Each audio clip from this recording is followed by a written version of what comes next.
o Spock esse.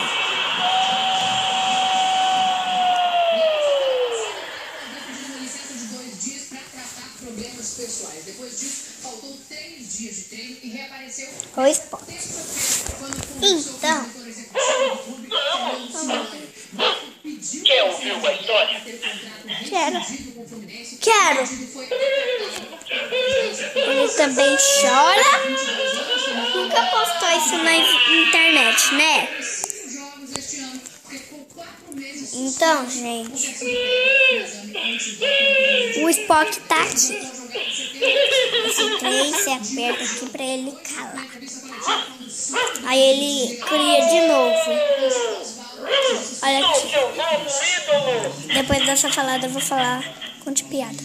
Conta uma piada. O que é que pode passar diante do sol sem fazer sombra? O vento!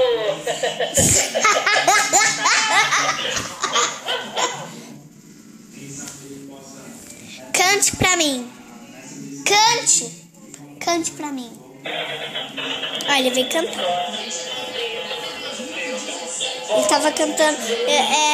Essa que ele tava cantando. Aquela hora que eu comecei a gravar.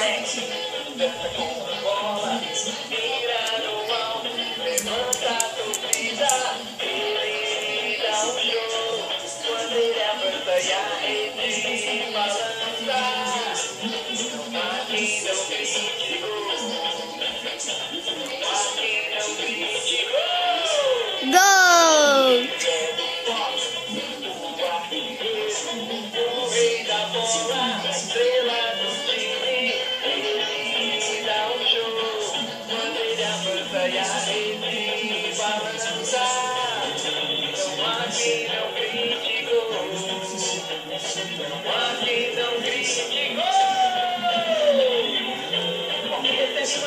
Eu vou falar tudo que ele faz.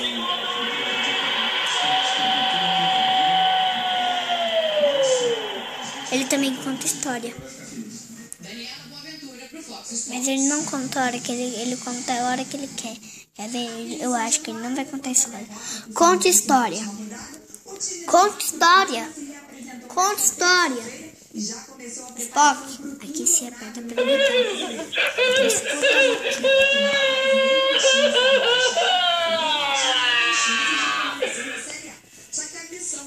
Vamos brincar? Vamos brincar? Vamos brincar? Eu sou o cão artilheiro! O Spock que chegou pra alegrar a torcida! Foi assim.